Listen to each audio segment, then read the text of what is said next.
All right, here we go. We're going to do the DNA activity and try to put a complementary 3-base pair sequence together. All right. So the first thing I'm going to do is label my little guys. Okay. This is thymine, so I'm going to put a little T here. Okay, for thymine, and hopefully I am. All right, and this is adenine, put a big A here. Okay, imagine that. And notice adenine has a 2-ring structure, and that's a purine. Thymine is a 1-ring structure. Okay, and of course in RNA that'd be uracil for thymine. And of course we have guanine here, another example of a purine, double-ring structure. And then here we have cytosine, okay? Pyrimidines, okay, purines. All right. And we'll do that for one more sheet. For most models, is the A still light colored and the T Yeah, I guess you could cheat that way, okay, if you haven't figured that out. So here's my A again. But I mean, not just for you, but for like if on the test. Oh, on the test, probably not. Okay. But maybe, who knows? All right, these are the ones I photoshopped. So we're going to do 3 of them, okay? And of course, if you want to, there's guanine, all right, and cytosine, as opposed to sight unseen. Okay, so I've got them marked out, and hey, you can start that way. You can look them up. Remember, I gave you a nice little sheet to look at, all right? But there's a reason why these things are paired up, and I put them together, okay, for ease of which to cut them out and pair them together. So let's take out one, all right, and let's put them together. So I'm going to cut right in half, separate these guys.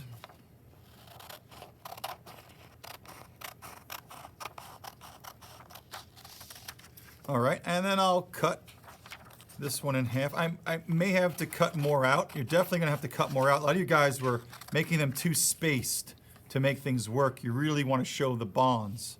James Bond, that's right. That was the first Bond. Fortunately, he passed away this year.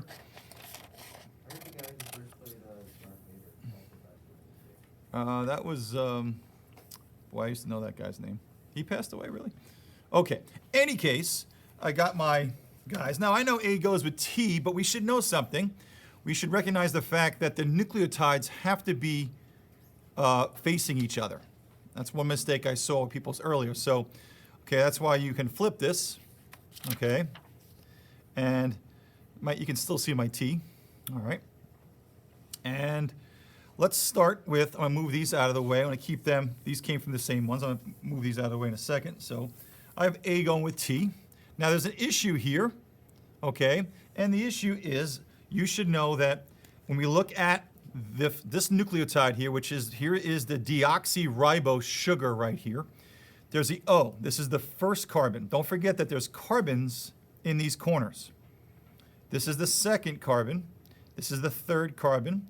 This corner is the 4th carbon, and this carbon is the 5th carbon. So we've got the 5th carbon pointing up. I'm going to write a 5' to say that, hey, we've got this nucleotide where the 5 carbon is pointed upward, the 3 carbon is pointing down. Okay. Now, you should know that the anti-parallel strand, okay, is anti-parallel because it runs opposite.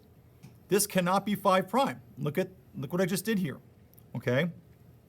If the 1 carbon is next to the O, okay? I'll say this again.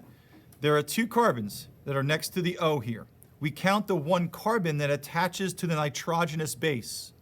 So for this one over here, okay, this is the 1st carbon because it attaches to the nitrogenous base.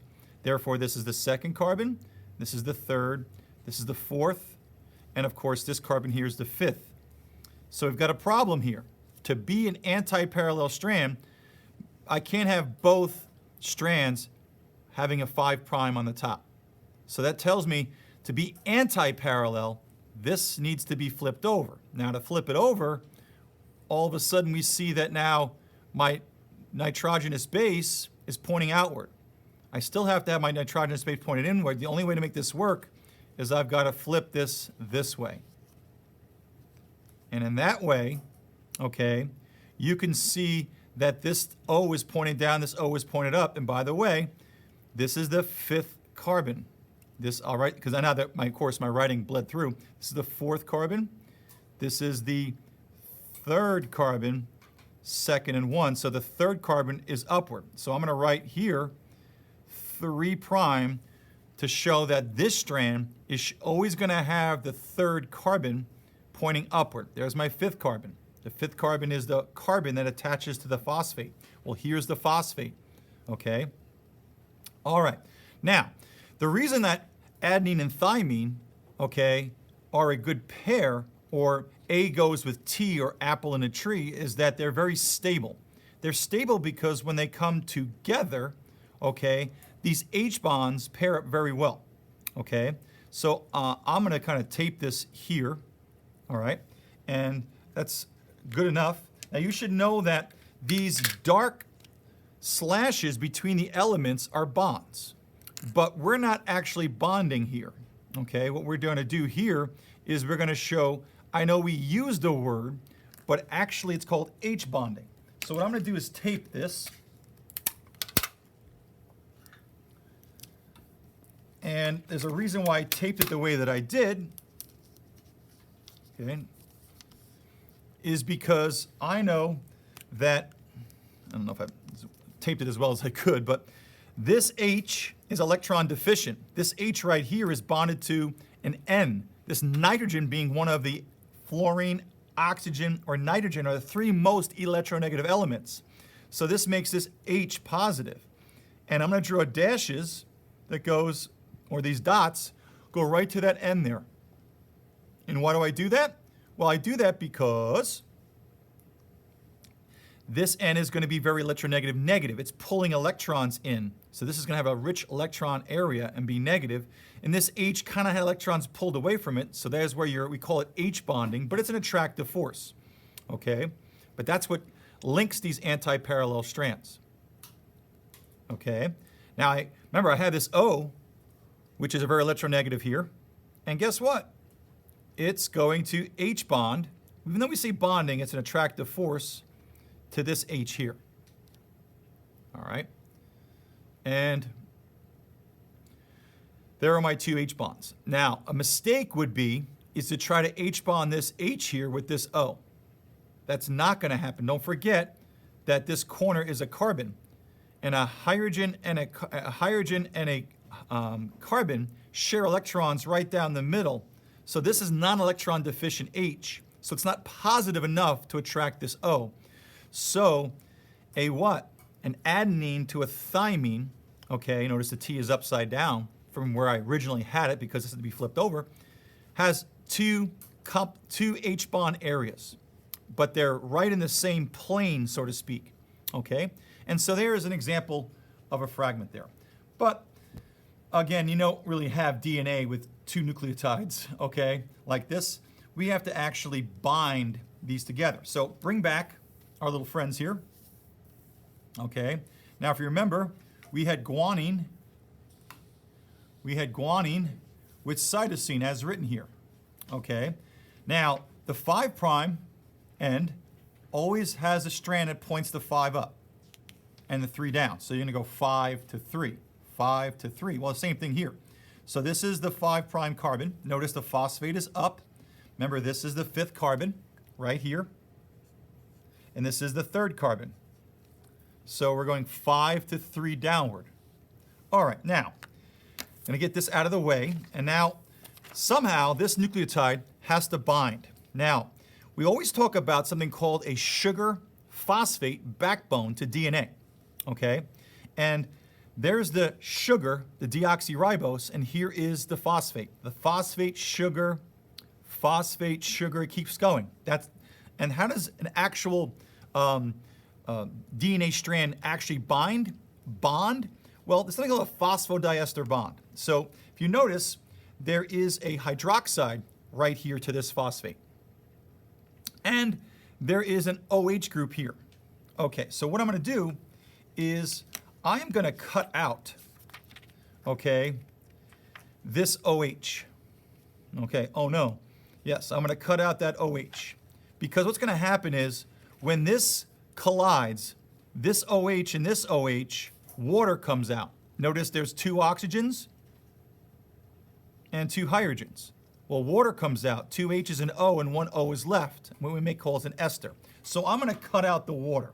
So I'm going to take this, and I'm just going to cut out this OH here. Cut it out entirely. And I may grab some other, might take out some other places to make this, okay? And you'll say, where is that going to go? Well, that OH, oh no, that OH is going to make water. It's a dehydration synthesis, okay? Now, if you notice, I'm going to take off some extra tops here just so that when this hooks up or bonds, okay, I have room to see it. So I'm just cutting out some of this excess here. Okay, now, so you notice there's I took out, no Christmas, I took out the OH, all right, but now I got to take out one more H. Remember, I took out an OH, there it is. I got to take out one H, so I got to take this nucleotide, and I'm going to cut out that H. Remember, water comes out. The OH left from the other. Now, I don't know exactly where the OH leaves. Okay, I guess in a chemical mechanism we can figure that out. But that's not part of this course. That'd be more organic chemistry. Okay, so I just cut out the O. I know I'm sloppy here. So that O, I'm sorry, to cut out the H, sorry. Took out the H, took out an OH. Oh my gosh, there's my cute little water that leaves. Okay, and I put a little tape on it if I want to, you know, teach this to, oh, there's the OH, HOH, and it leaves, okay? And then what I do is I bind this O here, okay? And I can see that this part is getting in my way, so I'm going to cut out that extra as well.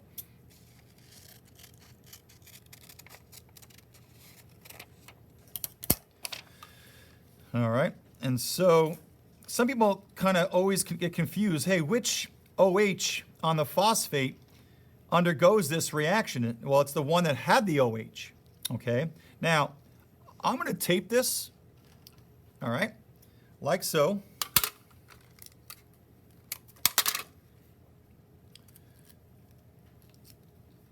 And also what I'm going to do, because I am a little OCD, at my height it's dangerous, I'm going to put a little piece of white, okay, right there. And I'll just kind of tape that as well so I can see that the OH is gone.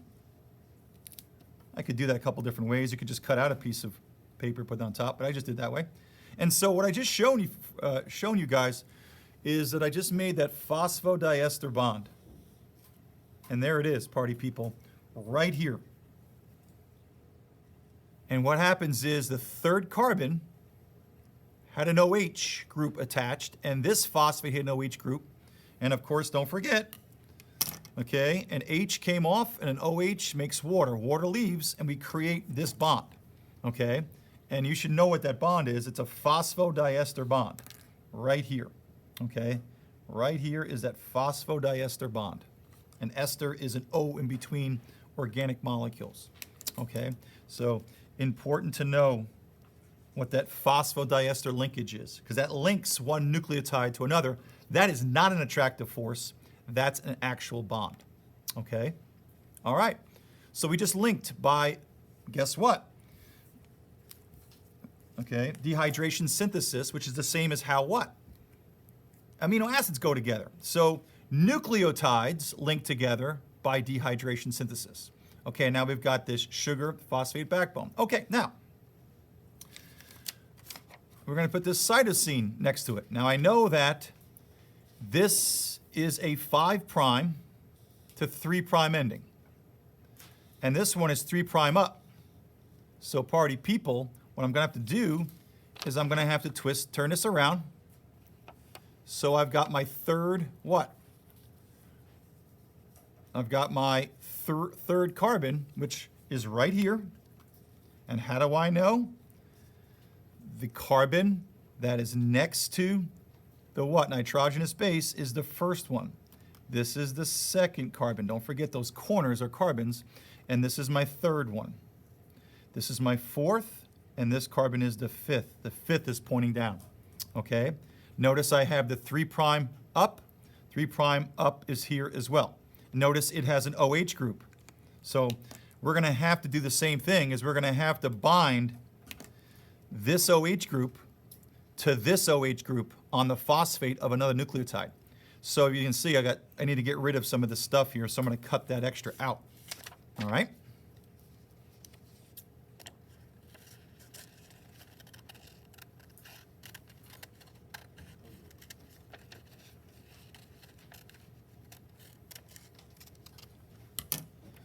Okay, so I just made some space for myself, and of course I'm going to cut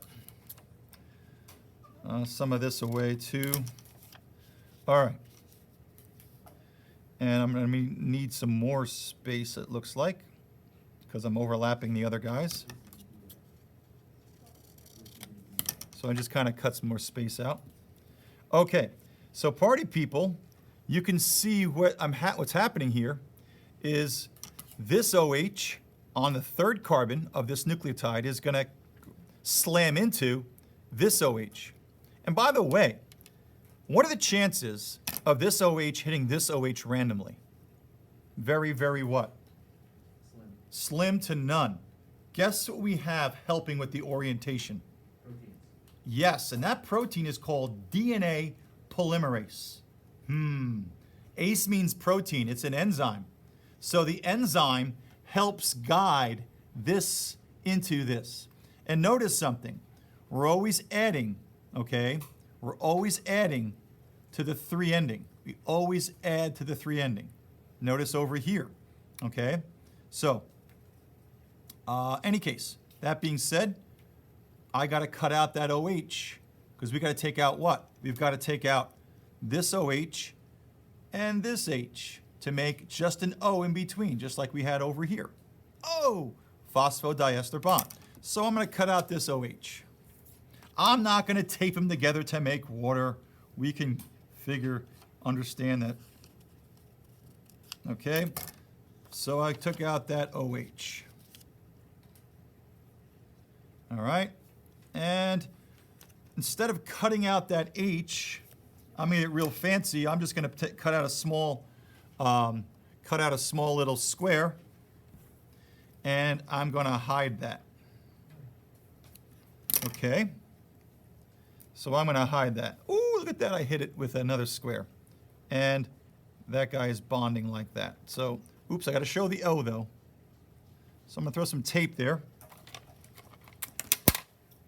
Okay, hopefully I don't move it. Okay, good enough. So I got my O. And now water comes out. And that 3rd carbon, right there, more or less, is bonding with the O.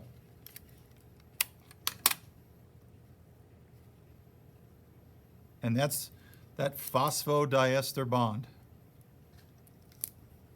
So up close and personal here, we have this 3rd carbon bonding to the O. And there's your phosphodiester bond right there that connects that. All right? And because guanine goes with, I'm going to put back a little triangle here so we can write on it. Again, I'm OCDing here in front of you. Okay, in any case, I got that there. So now to show that this is a complementary base pairing, we should have some H bonding. Okay. Well, this is an electron deficient H right here. So it's going to H bond with this O, who's very negative.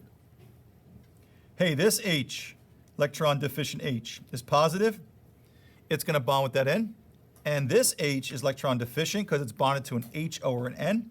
And it's going to attract this O. And notice something, party people. A guanine to cytosine has 3 H bonding scenarios. Very stable. In fact, more stable than thymine and adenine. It takes a little more energy to break these apart. Okay. Now, again, this is our 2-strand. We're going to do 3, and I'm going to go a little faster to finish this up. Okay, but this is what you should have digitally. You certainly could do it by hand and just upload it to the slide if it's easier to do it that way. I don't care. Okay, we're going to do it one more time. But what you should see a pattern here is, hey, 2 double rings, purine, always goes with a single ring, pyrimidine. And why is that? Because it keeps the strand the same distance. Okay? And a guanine is more stable with a cytosine because it's triple bonded to it. All right? Then, and an A to a T is actually very complementary because it has nice 2 areas of Hbonding. Okay, so let's finish this up, okay? And I'm going to add another strand. So I'll just put another A and T here. And I'm going to go a little faster now because we got the hang of this. I'm going to zoom back out, okay, so all 3 can fit, okay? And so I'm just going to put one more strand. I'm only asking you for, I think, slide 4 to do that. So I'm going to cut these tops off. I will cut this in half.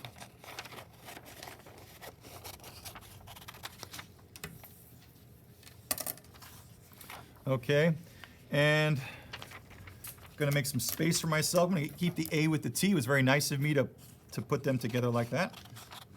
It's all about me, I guess. All right, now I want to do what? I want to show a phosphodiester bond adding to the 3rd carbon. I always say adding to the 3, aren't I? Always adding to the 3. That's going to help us down the road. So I get rid of some of the space here.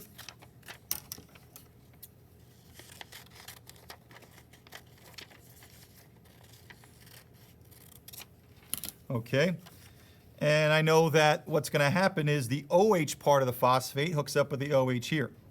Except, okay, what's going to happen, of course, is we're going to take the water out. So I'm going to take out many different ways you can do that. I'm going to leave the O here. I'm going to put that there. And I know that when that goes there, I'm covering up some other things here. So I'm going to just clean this up on the edge here, so I can not cover up other things I've done.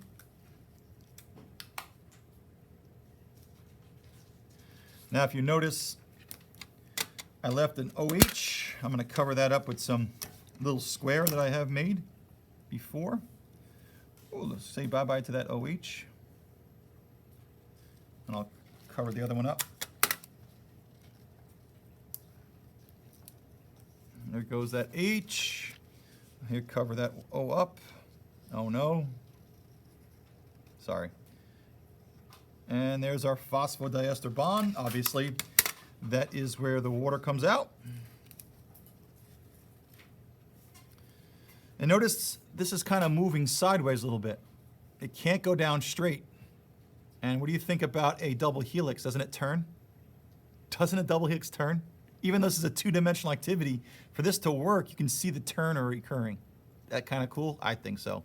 All right, I'm being tall. I'm sorry. Now I'm going to put this guy in. All right, we need some room here. Make some room on the top.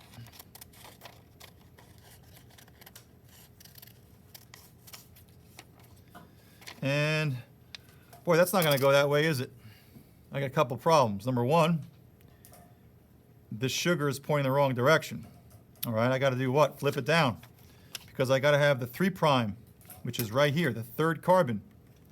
That's got to be pointed up. And I have to have the nitrogenous base, what? On the inside. Oh, that's why I had to do these double-sided. The only way to do this activity is have double-sided so you can see how you have to flip these. And I always flip for DNA, so sorry. Be here all this week. Maybe. All right, so now the next step is a phosphodiester bond. Oh, where does that occur? We're always adding to the 3. Okay, there's my 3. And so the 3rd carbon right there is going to attach to this OH group here. And let's get up close and personal. So what I'm going to do is, again, many ways to do this. Got to take out the water. All right, so I'm just going to cut out the OH on this one.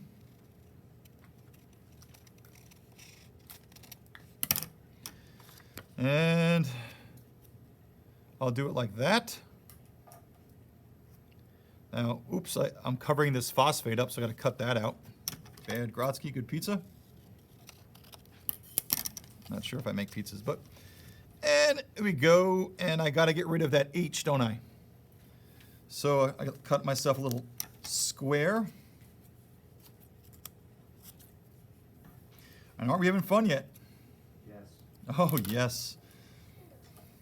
Arts and craft DNA. Okay. And I think that works for me. And just gonna tape that. Boom. Okay. Yes, I have a little stuff in the middle I'm not liking. So I'm just gonna put a triangle there to cover it up. Add some Scotch tape. This is Scottish tape, I guess. I would say Scotch tape, but it's Scottish. Look at the plaid. No one ever thought about that? Okay, sorry. Here we go. And here we go.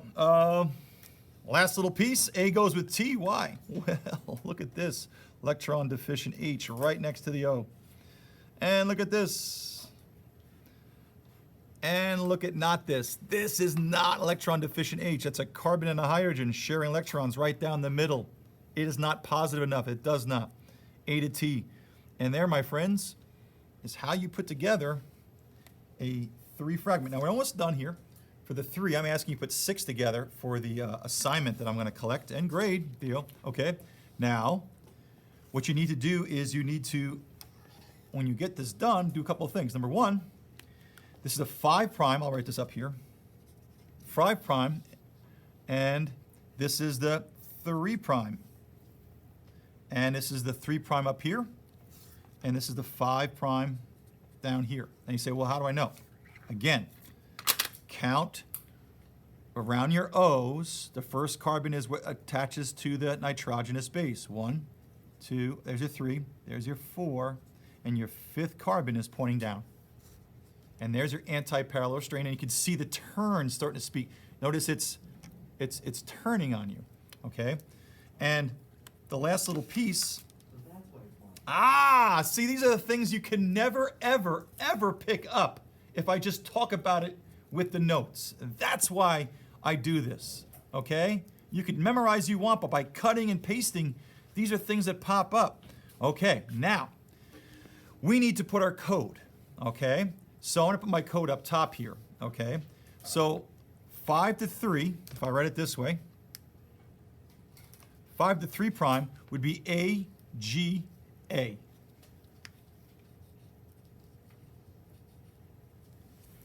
Now, there's always an anti-parallel strain.